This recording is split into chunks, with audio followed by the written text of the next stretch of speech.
Well, thank you very much for the warm welcome. Greetings from Trumpland, from whence I've proceeded, and it's interesting to be here in Morrisonland in all of its richness, diversity and wonder. Speaker Steve Martin from the Australian Parliament, former Secretary of the Department of Prime Minister and Cabinet Terry Moran, my former partners in national crime, and other friends and colleagues who I've known from the business community and other parts of the country over the years. Thank you for the invitation from CEDA.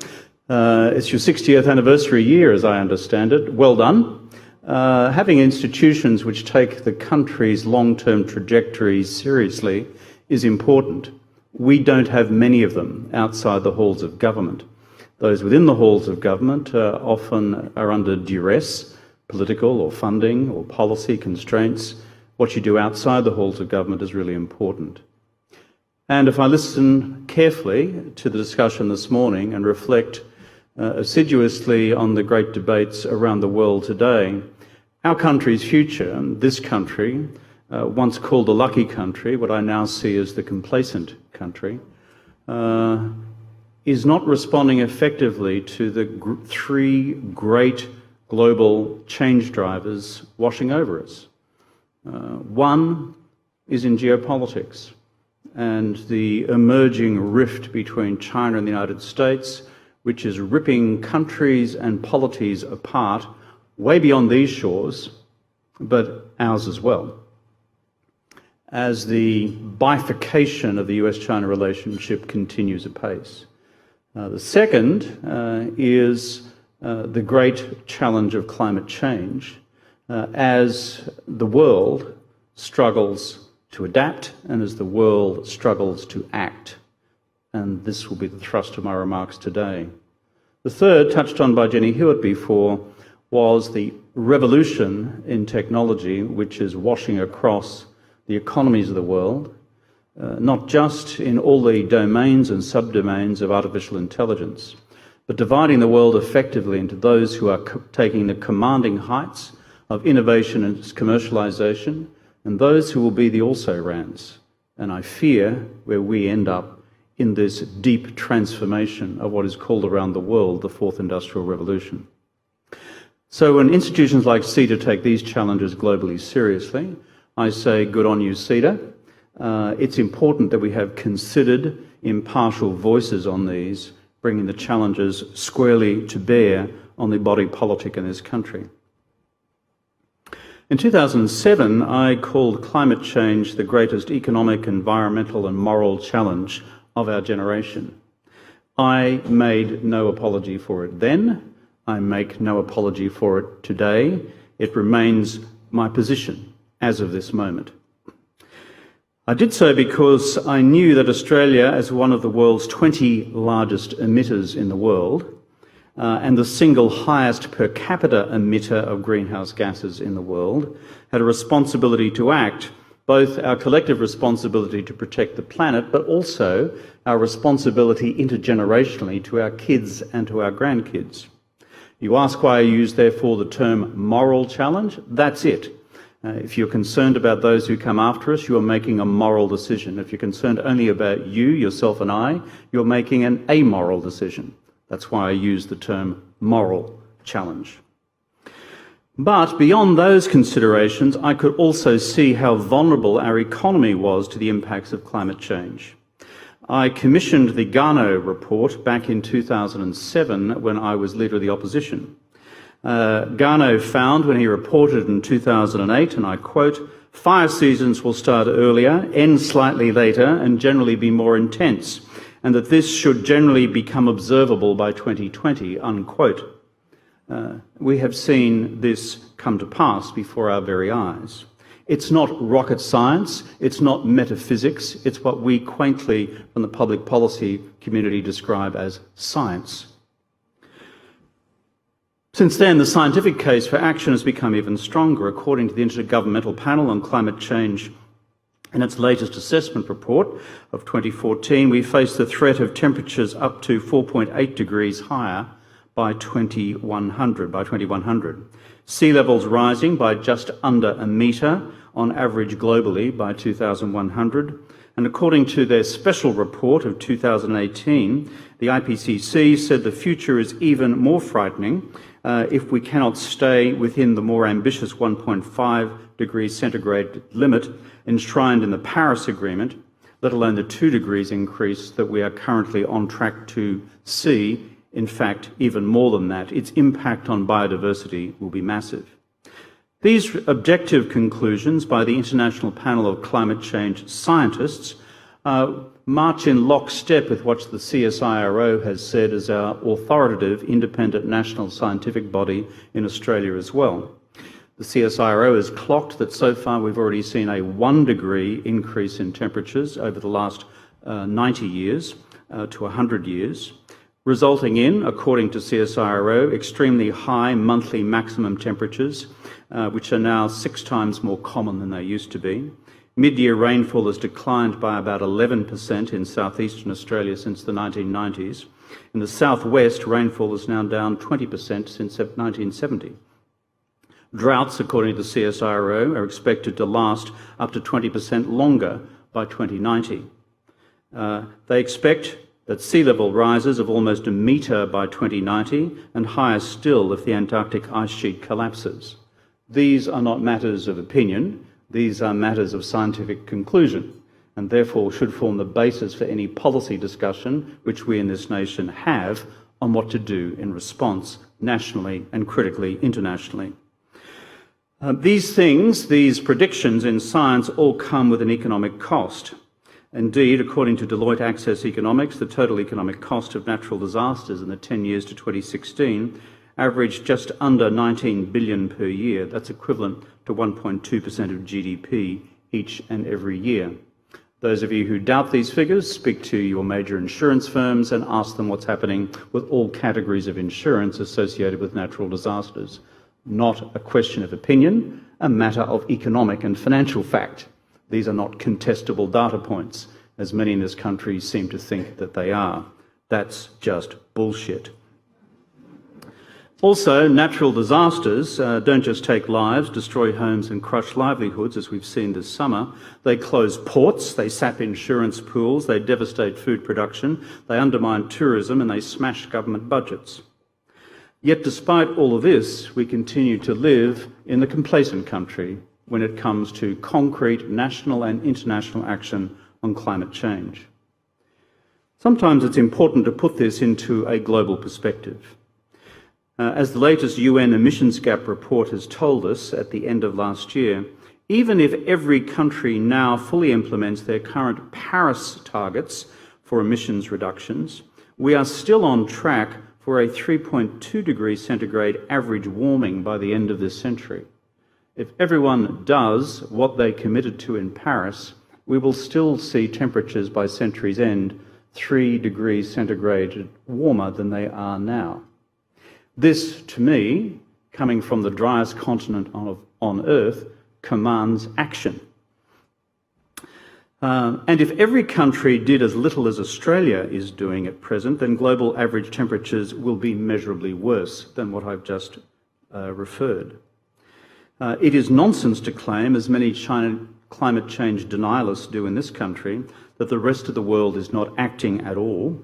China, now the world's largest emitter, flatlined its emissions between 2014 and 2016 and is expected to peak its emissions by its planned date of 2030, if not well before. China still needs to do more, but the proposition that China is doing nothing is empirically unsustainable. The European Union has committed to achieve a 30% reduction in emissions by 2030 on 1990 levels and is expected to soon increase this target to at least 35%. The United Kingdom is likely now to go even further individually in its own name. Just the other day, Prime Minister Johnson's Conservative government announced they were bringing forward a ban on new diesel, petrol and even hybrid vehicles in 2035, in yet another demonstration of their climate leadership. The argument, therefore, that the rest of the world is not acting on climate change mitigation efforts, that is, bringing down greenhouse gas emissions, is a demonstrable lie. If someone offers that argument in the debate here in Australia, it is disprovable from the facts, not a question of opinion. It is a matter of fact. Regrettably, the Australian climate action story is the reverse to the international story that I've just referred to. The documentary record is that successive Conservative governments have now sought to carve out ways for Australia to get away with doing very little at all. Right back in 1997, during the negotiations for the original Kyoto Protocol, it was the Howard government that held the entire process hostage at the 11th hour until they, that is the United Nations, granted us, that is Australia, an exception to let Australia actually increase its emissions by 8% over the 5 years to 2012. People may have forgotten that.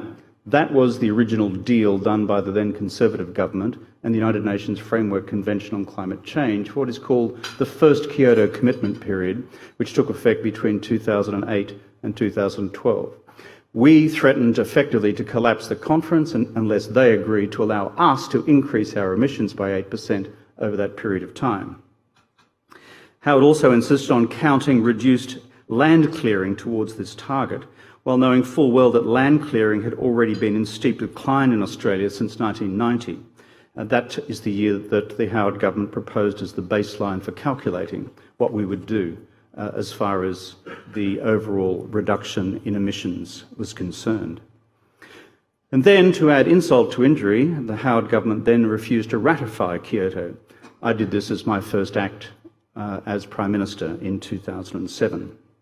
So let's be honest about it, Australia was never going to miss our target under the Kyoto first commitment period because it was such a lousy target. It was low to begin with and deliberately constructed as such. Our second Kyoto target was much more substantial. We committed to a unilateral reduction of 5% in our emissions on 2000 levels by 2020. But we also made sure it came with a carrot attached that if other countries made ambitious commitments, we were prepared to increase that 5% reduction target to 25%. That is by a factor of 5. At the time my government left office in 2013, our policies had Australian emissions on track to reach their lowest level in 2 decades by 2020.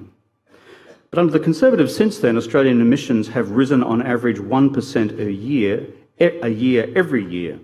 Indeed, the universally respected consultancy Endeavour Environmental, which measures each nation's carbon emissions around the world and is respected as such as being an impartial scientific body, it says that Australia's annual emissions are now the highest they have ever been if you include land clearing.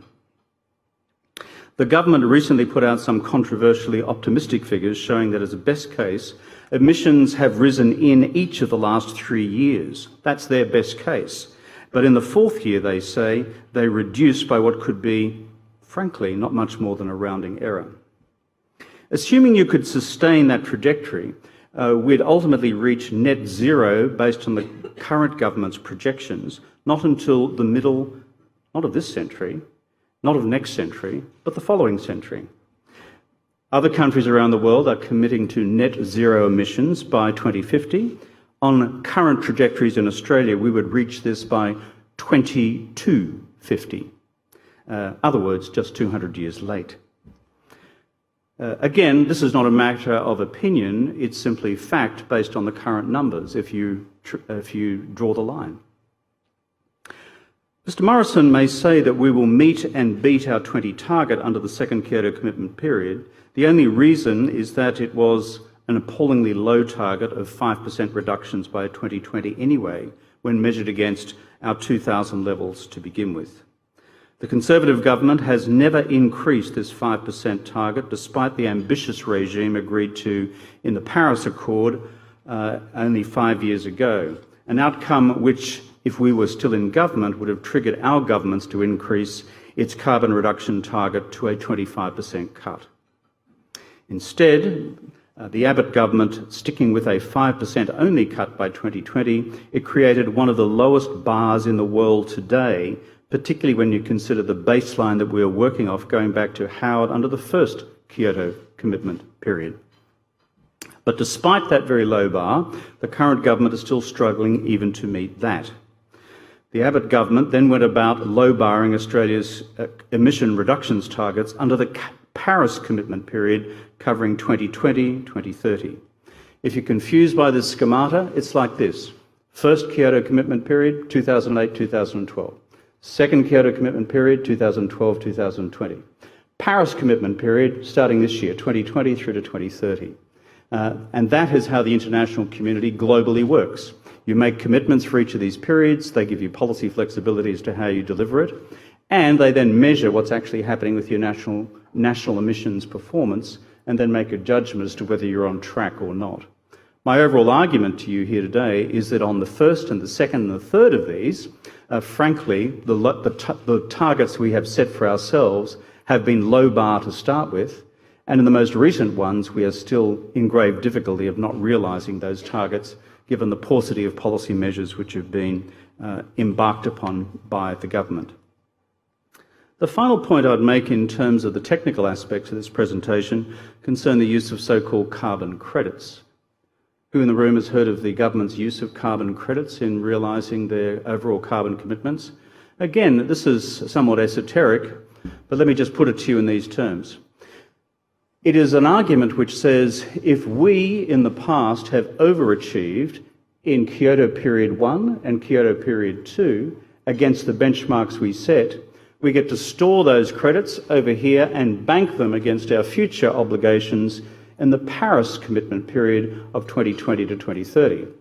There's a problem with that, and the problem is as follows. No one else in the world agrees that you can do that. That is, that in the Kyoto period, which concludes this year, 2020, you could use carbon credits under international agreement, but you cannot do so under the Paris Agreement of 2015, which covers now the 2020-2030 period. There is one government in the world which argues that you can, and you're looking at it, not me, but the one which currently governs this country. Now, this has fundamental consequences for the planet, because if, in Australia's case, if you were to take the credits, that is the overachievement that we realised up until 2020, largely on the basis of the actions taken under my government, that would mean 370 metric tonnes of Kyoto credits which can be used to offset our future responsibilities from this year on to reduce our greenhouse gas emissions onto 2030. In other words, we get to underperform yet again, drawing upon the credits of what we achieved in government ourselves. But leave that to one side. You may think this is just political sour grapes. We in the Labor government did the right thing. We performed. We brought about genuine greenhouse gas reductions, and the current government is using those credits against the future in order to make their performance look better, even though their future targets for overall greenhouse gas reductions are modest in the first place. Leave that argument to one side. What is the real danger here? No other government at the most recently convened Conference of the Parties in Madrid at the end of last year has agreed with this approach. If they were to do so and agreed this was legitimate not just for Australia, but all the other major emitters in the world, you're not just looking at 300 or so, 370 metric tonnes of Kyoto credits, you're looking at 13 billion megatons of unused carbon credits from all the other emitters who had accumulated credits themselves in the period leading up to 2020. In other words, those countries could use those credits to bank against the future as well, and therefore reduce their overall future substantive actions to bring down greenhouse gas emissions. That is the essential danger of the approach that we are now adopting as Australia. And on this point, could I make this as an overall pitch? When Australia acts in this manner, we are not just regarded as a minor irrelevant participant. This country is a G20 economy. It is the 12th largest in the world. Taken together with other economies whose total emissions represent between 1 and 2% of global greenhouse gas emissions each, we represent together, those middle-sized economies, something like 1/4 of the world's total greenhouse gas emissions. So if a country like us just walks out the door and says, hey, we're not taking this seriously, and secondly, we're going to rort the rules, the ripple effect of that in terms of the rest of the international community is significant. Not just reputationally, where it serves to trash our global image as responsible global citizens and participate effectively in multilateral responses to common global problems, but in the precedent it establishes for other large-scale emitters. As I move to conclude these remarks before we go to questions, I want to reflect on what we have been able to achieve so far and point to some future courses of action. If you look back at the record of what we have actually done in reducing greenhouse gas emissions in Australia, 3 measures were taken, all under my government, and 2 of them remain. Nothing else has been done by way of concrete policy decision, which as of today is additionally reducing greenhouse gas emissions. The first of those measures we took in 2009, which was the introduction of the mandatory renewable energy target. When we were elected, renewables stood at less than 4% of total electricity supply in this country. The figure today is 27%. Why? We introduced a law to make it mandatory. But what the industry has done, building on the law and the legislation that we said, which was 20% by 2020, is the industry has developed its own critical mass, its own self-confidence, and grown. As a result, the original plan we had, which was to have a renewable energy industry in Australia which was not infantile, but developed and mature and of sufficient critical mass to begin becoming a major player in domestic electricity markets, the policy has worked and the legislation has remained in force. And by law, we have made it possible for this industry to come into being. Achievement number 1, and that of itself, in itself, as demonstrated by research from independent institutions, has resulted in some 2.2 million small-scale renewable systems being installed across the country within the framework of the renewable energy target, and therefore represents of itself 1/3 of our total abatement efforts so far. So when you hear the argument nothing has happened, please bear that in mind. That is real, and despite attempts to both amend, water down and repeal that legislation, the Senate so far has resisted that. Number 2 was, of course, the pricing of carbon. That of itself, when it was introduced between the years 2012 and 14, resulted annually in an 8.2% drop in overall emissions before the Abbott government repealed it in 2015. Thirdly, the much maligned energy efficient homes package, made up of insulation for homes together with solar panels for roofs, subsidised, and solar hot water systems, effectively covered about 22% of the nation's total housing stock.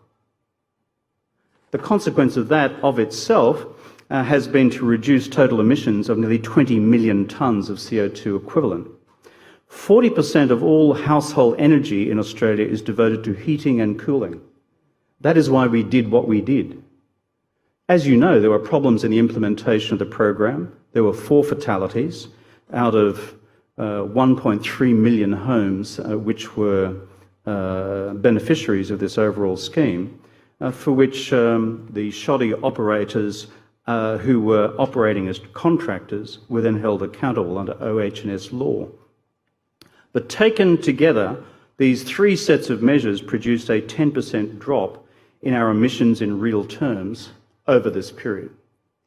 So therefore, my argument to you is that what we do as government policy and through government legislation has a measurable empirical effect. And if we had sustained a carbon price through to the present, that effect would have been even much more profound. Let me conclude by saying that for the future, I would recommend 10 simple points.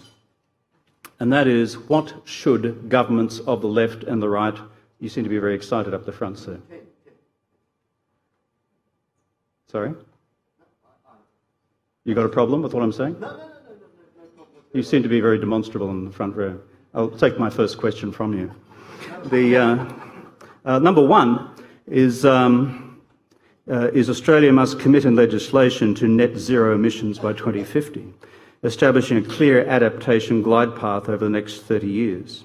Second, Australia needs a carbon price as a matter of urgency. Business needs certainty. The financial sector is already voting with its feet. Third, take the decision by Fink, most recently on behalf of BlackRock in the United States. Third, in the absence of a carbon price, Australia would need to achieve the same mitigation effect through regulation in power generation, product standards, including motor vehicles, and energy efficiency. Fourth, Australia cannot support an expansion of coal-fired generating capacity. Private finance will no longer support such projects. That's the impact of what BlackRock's most recent decision is, and it will be taken up across all the financial majors worldwide. Fifth, Australia should make a greater use of gas domestically to help reduce our long-term domestic reliance on coal-fired power stations. Natural gas is still carbon, but is less damaging than coal. Gas is a great bridging energy resource to a carbon-neutral future, including, if necessary, for baseload power stations. Six, Australia should be standing at the forefront of global solar research and storage, as well as the renewable energy sector more generally. Seven, Australia's venture capital industry needs to back renewable energy research. If further tax incentives are necessary for this, then it should be done. Superannuation funds in this country, which already benefit extensively from government policy, must play a bigger role. Eight, Australia can also export the materials needed through this decarbonising transition. We have lithium reserves for batteries and other metals which are widely used in renewable generation. There's no reason also why lithium batteries cannot be made here. 9, a national clean energy adjustment fund will be needed to support individuals, companies and communities to adapt to decarbonisation with new jobs and new industries. And finally, global climate change action is a great diplomatic opportunity for middle powers such as Australia. You see, for us, the bottom line is this. The world watches what we do domestically, but we have a huge interest, national interest, in what the world does globally on GHG reduction, greenhouse gas reduction. When you hear conservatives say, it doesn't matter what we do because the rest of the world is so big and we are so small, it glides over one point. As the driest continent on Earth, which has just been through the great summer inferno, we have a material national interest in leveraging effective national action through international forums to maximise global action to bring down global greenhouse gas emissions. That's the only thing that works in terms of bringing down temperatures for Australia for the future. But we can't enter that space so long as we choose to remain as pariahs outside the tent, which is where we are at present. So it's not a question of dewy-eyed sentimentalism and idealism saying that we should be out there because it's just the right thing to do. Well, it is the right thing to do. But it is in our economic self-interest to do it in terms of leveraging other countries around the world to act on bringing down their emissions. We have a fundamental national interest in being national, international leaders on climate change action as we once were, not because it's a vague political aspiration. It is only by that means that we can achieve reductions necessary to keep temperature increases this century within 1.5 degrees centigrade. There is no alternative course or path to the future. Thank you, and I look forward to the first question from him.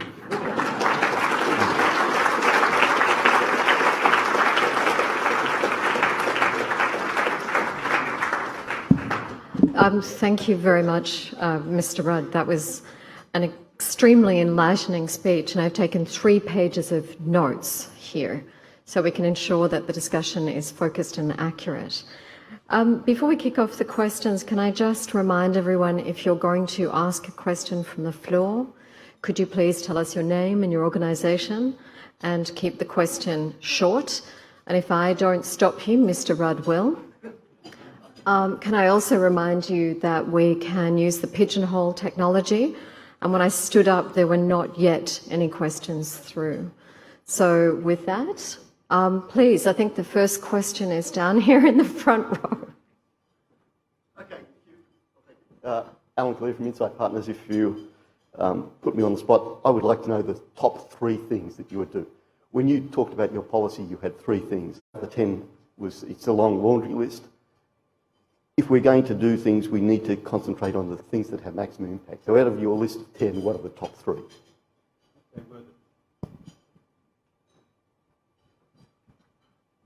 The top 3 were the top 3 out of the 10. That's why I started with 1, went on to 2 and went on to 3. I finished at 10. The first was this. We need a carbon price. Two, if we can't get a carbon price, achieve it by regulation. And that's through regulatory standards, whether it's on appliances or motor vehicles or the rest of the transport sector or in the stationary energy sector, to achieve the same outcome by different, and I would say less flexible means. Why were we committed to carbon pricing? It's a flexible means. It's a market-based mechanism where choices are made across the economy. But if this mob in the current parliament are not going to permit that approach because they're anti-market, and instead they prefer the dead hand of socialism to do it through a bunch of regulations, and other countries around the world are doing this, then that's the logical corollary to the absence of a carbon price. You either achieve a GHG reduction on the basis of a carbon price which is universal across the economy, which then changes market behaviour accordingly as we price the externality, if you like, of the impact on the economy of growing greenhouse gas emissions and make people pay for it through their individual corporate decisions. But if the political process is so dominated by the climate denialists of the Liberal Party and the National Party, then you go to the alternative approach, which is then to regulate the economy to achieve the same outcome. That was proposal number 2. And proposal number 3 is, given the success that we've achieved through the mandatory renewable energy target legislated by my government, which they have not been able to repeal despite multiple attempts, and we now have this big mass of renewable energy providers in this country, then take that and leverage that into new areas of research, innovation, venture capital support, so that we turn this into a major additional new generator of employment across the country, as well as assisting in further bringing down our total greenhouse gas emissions. If you're interested in the rest of the 10, the text of the remarks, which I summarised in my speech before, we'll hand to Cedra and they'll put it up online. But these are not, as you said, a laundry list. That's quite wrong. In fact, it's offensive. These are considered points about actual policy action which can be taken, which has a material effect, which is why when I enumerated the 3 earlier actions by my government, I indicated the effect they had in actual greenhouse gas emissions. These are not just things that float into the air. These are material decisions which have an effect on the real economy, which is measurable. Thank you very much. We have a question just here in the middle. Thank you. Lisa Magnani, Macquarie University. I'm interested in asking you to expand your number 9, which speaks of the transition for workers and communities from an old-fashioned economy, carbon-based, to a new economy, the way you envisioned in your great speech and presentation. And of course, we understand that this is highly political, as well as high priority in terms of economic terms. If you look at economic history, great transformations in energy have always had a huge effect on economies and societies. There's a recent evocative study of the arrival of the combustion engine on the land transport system of New York. In 1900, there was something like 1.25 million horses in New York. The place stunk to high heaven as well, by the way, through horse manure. By 1915, you were down to about a couple of thousand. Now, the economic adjustment associated with that in terms of people who looked after horses, quite apart from the horses themselves, was huge. But the internal combustion engine brought about a massive new set of employment opportunities through people who made them, people who serviced them, and the rest. And so it is with the transition, if you were, through this new energy revolution, post the internal combustion engine fueled by carbon, into the renewable energy futures that I described in my remarks. The actual transition, however, in particular communities, is what we as a social democratic government take particular care in, which is not to simply throw people under the bus and say, go and find a new job, when you may not be able to do so in that locality or near localities. And that's why you have to be able to have a flexible fund available ideally jointly between industry and government, but deployed locally and by authorities, local authorities who matter and have accountability to those communities to build the adjustment mechanisms. Now, I think, Steve, you're from Wollongong, Steve Martin, we've seen this in the transformation of Wollongong over the years. We've seen it in Newcastle over the years. When BHP turned around and said it was the end of manufacturing steel in Newcastle, there was a view that was the end of Newcastle. Well, the renewal of the Newcastle economy is a phenomenon to behold. And it's been done through successive levels of also industry policy support and intervention by various levels of government. That's what I'm talking about here. It's doable, and it's the way to deal with both the social impact, but frankly the manageability of the politics of such a transition as well, rather than just saying, screw you, industry changes come, goodbye. That's a very nice segue, Mr. Rudd, to a question that we've just had.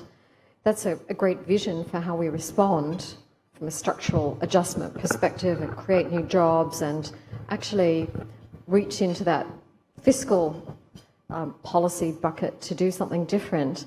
The question here is, how do you do that? What needs to happen to overcome politics and ideology so we can have a bipartisan commitment to climate change action? It sounds like a question I got this morning on Melbourne ABC radio from Virginia Trioli. And my response to Virginia was as follows. Virginia, that sounds like a perfectly civilised dinner-time conversation. But can I put it to you in pretty blunt terms? The legislative actions to bring about change to reduce greenhouse gas emissions in this country have been brought about by Labor governments and have been fought in the trenches by the Conservatives. Every step of the way, every election along the way.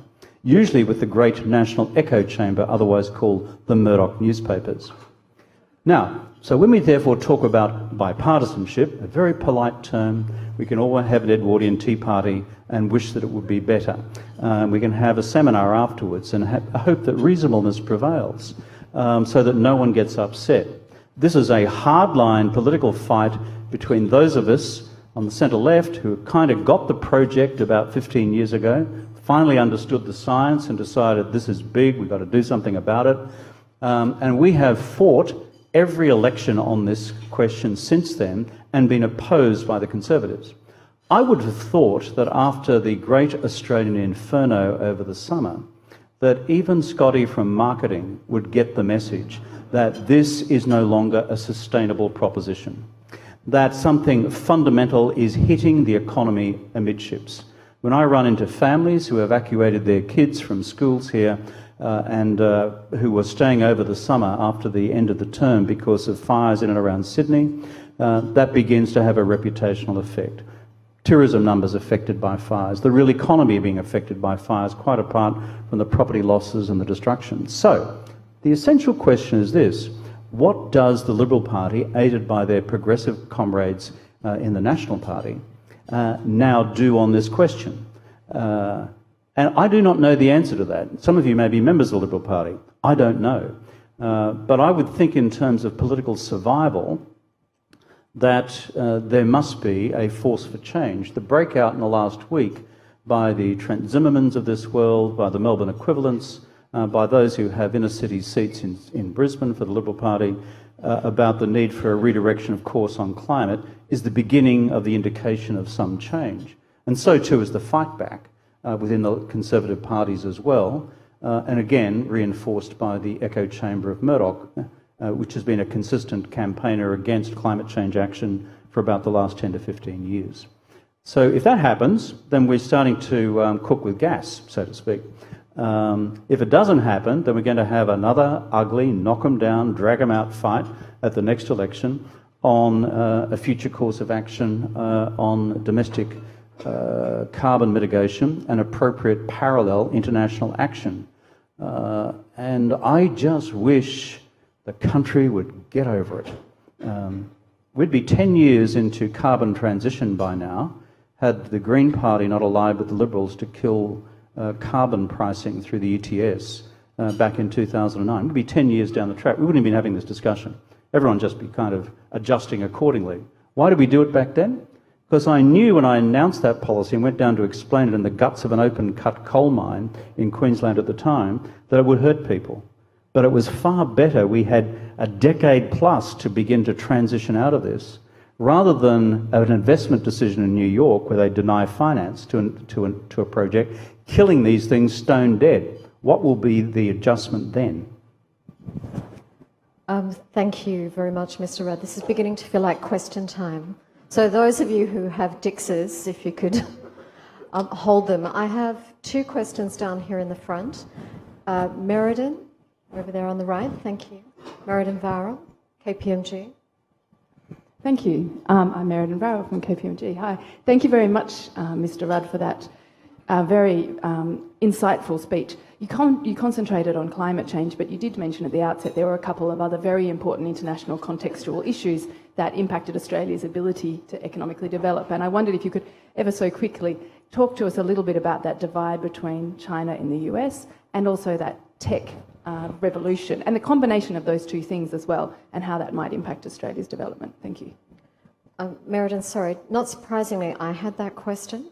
Can I just check before we move to US-China, Mr. Rudd, if you don't mind, if we could take any other climate change relevant questions and then segue across, would that be all right? Steve, you had a question? Was it climate change related? And Terry, thank you. Just to...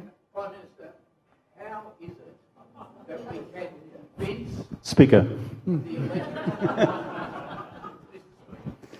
how is it that we can convince the electorate of these issues as well?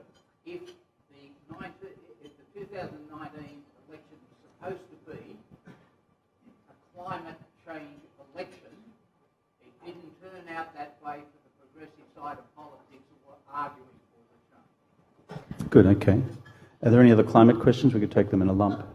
And one from Mr. Moran in the front. So for those of you who didn't hear, Mr. Martin's question was, if the last election was meant to be a climate change election, why were voters not convinced? And then Terry. I think the new president of the European Commission has speculated publicly about using a new style equivalent of tariffs at the border to penalise imports from countries that are not addressing climate change. And as President Trump is now using tariffs as a bolster to negotiations with other countries like China, do you think this particular part of what could be done will start to gain more currency? Thank you. Just to respond to both Steve's and Terry's questions, which go to how do you prosecute effectively this argument and do new developments in terms of European pricing policy or taxing policy, make that any easier. I think my response would be along these lines. More than a decade ago, I advanced a series of arguments about the cost of action and the cost of inaction on climate change. I would have given 1,000 speeches on this subject in various parts of the country. Back then, a lot of folk thought that the cost of inaction was an abstraction. Now it's concrete. It's not just the fires, that's part of it. It's not just other extreme weather events, that's part of it. It's not just now the changing cost and availability of capital for such projects. And you've already seen the decision by certain international sovereign funds to divest from carbon-heavy investments in this country. That's the very beginning of the breaking of the dam on this, to which the decision by BlackRock, the world's largest investment house, is seminal and agreed between the management of BlackRock and the major banks of the world before it was made public. And then you go to what Terry's just referred to, which is what I did warn about a decade ago, which is carbon tariffs. I recently had discussions with unnamed people from the European Commission. This is on the drawing board, big time. And so therefore, carbon tariffs against non-compliant countries like ours are no longer an abstraction. They are moving to reality. So Steve, where policy meets politics is the argument that I advanced way back then about the cost of inaction now becomes real in terms of job losses here. And that, I think, is a missing element in our as it were, tangible argument up until now, because the tangible evidence wasn't as manifest, hasn't been as manifest as it is now. Thank you. And I realise that we're sitting between you and lunch, but I think we would all really appreciate... Why don't we just serve lunch? I'm perfectly happy. Great. I'm racking off at 1 o'clock because I've got to go to Canberra of all places. So you got 10 minutes of this or 10 minutes of eating, whatever you'd like. Yeah, they keep holding up signs for me at the back. So, Linda, with due apology, I'd like to go back to Merredin's question, and I think, given your expertise in the US-China relationship and your perspectives on the global environment in which Australia is trying to prosecute its future interests, I think we'd be very interested in your views on the US-China dynamic.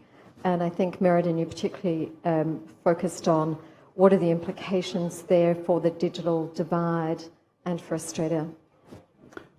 Thank you for those questions. The Asia Policy Institute, which I head in New York, we deal with these three big questions.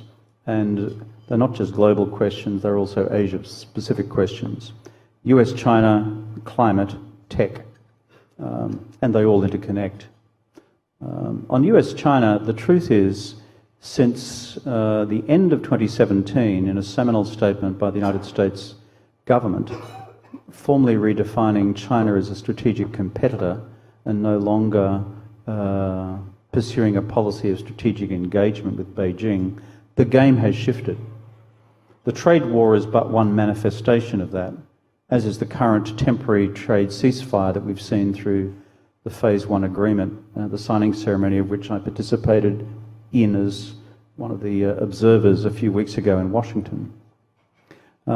Phase 2 trade agreement, very difficult, because it goes to intractable questions concerning the future of Chinese state subsidy for their firms in the global marketplace, which goes to the absolute essence of the future competitiveness of American international firms, including in areas like 5G, where it's Huawei versus an Ericsson Nokia alternative, where Huawei does receive significant state subsidy in one form or another around the world, leaving aside all the national security arguments. So the Chinese response to this change in strategy and posture by the United States has been to wait and see. But in reported remarks from Xi Jinping in the middle of last year, at a Politburo meeting, he said, we are now looking at a period of sustained strategic provocation from America for the next 30 years, through until mid-century. So whether we like it or not in this country, or whether any other country in our wider region likes it or not, the strategic binaries between these two giants in the global economic living room and the global national security living room have become clear. So the implications for all of us as third countries and third economies is how to manage the binary tension. I'll just say one thing about that. We should, as Australians, be very careful about what I describe as indiscriminate, loose public language, which the current government does from time to time in its management of the China relationship. Of itself, the structural tensions we have with China are sufficient to make this a difficult task. Whether I was the Prime Minister today, whether Mr Morrison's the Prime Minister, any Prime Minister would find managing this relationship difficult. That's just the truth of it. But you add huge new degrees of difficulty when members of the government routinely just shoot off their mouths in forms of public abuse against China, which simply add further lead to the saddlebags. It's far better that we are prosecuting an Australian national strategy towards China, which is deeply mindful of our interests, deeply mindful of our values, and we're prosecuting this operationally rather than a declaratory statement through the pages of The Australian every Tuesday morning, because that simply makes matters unnecessarily worse. And every other country in the region experiences the same. Japan, for example, which has historically a much more problematic relationship with China than we do, in the last 2 years has become much closer to China, notwithstanding the great strategic tensions between the two countries and the fact that they have contested territorial space in the East China Sea. But nonetheless, they are managing to prosecute a relationship on 5G, on trade, on investment, on tech, and on foreign policy, which keeps the dynamics of the relationship within manageable bounds. That has not been the case here. In fact, India has prosecuted a more stable relationship with China in the last several years than we have. So therefore, I'm not saying this is easy. It's really hard because of the structural reasons I referred to at the outset, involving changes in strategic posture. But we are simply compounding unnecessarily the degree of difficulty to the disadvantage of this country. One final random thought on tech is just this. Xi Jinping has made a statement in April of 17 which said, "He who commands artificial intelligence and the industries which support it, from semiconductors through to supercomputing, through the particular applications in artificial intelligence, will command the 21st century economy." China's national R&D effort, China's industry policy effort, is in support of China achieving dominance in each of the 10 major sectors of 21st century tech. Now, the United States itself has got that message and is acting in its own way. What I fear for countries like ourselves is that we are becoming, as it were, kind of trailing in the dust in these stakes. There are critical areas of artificial intelligence where this country, at a level of research, is in fact world class. But I go to the question of the extent to which our venture capital industry will apply its creativity and its cash to turning these into huge Australian AI brands for the future. That's where the generator of the next tranche of global growth comes from. And at present, we're not even the caboose at the end of the train. That's the problem. Enough said. But very powerfully said. And I'll I think be with very fast. absolute last one, and Ming Long, I know you'll be fast. I would just say the BlackRock announcement, check it out, because as I understand it, only applies to active funds. A passive fund market is a huge component of the market, and that has not shifted. So we need an index without fossil fuels. My question to you was, what's your view of Australia's approach to the Asian diaspora in this country in context of managing the Chinese relationship? And is there a country around the world you think is doing it best? One of the things which has saddened me most in the last 6 weeks or so is watching the tragedy unfold in China with coronavirus, which is a deeply human tragedy. Put yourself in the minds of being in a family today in Wuhan, a city of 15 million people, China's traditional industrial heartland, and just dealing with the day's anxieties. This is a human story. People in Wuhan didn't cause this virus. Bad regulation of a particular seafood market is probably the cause.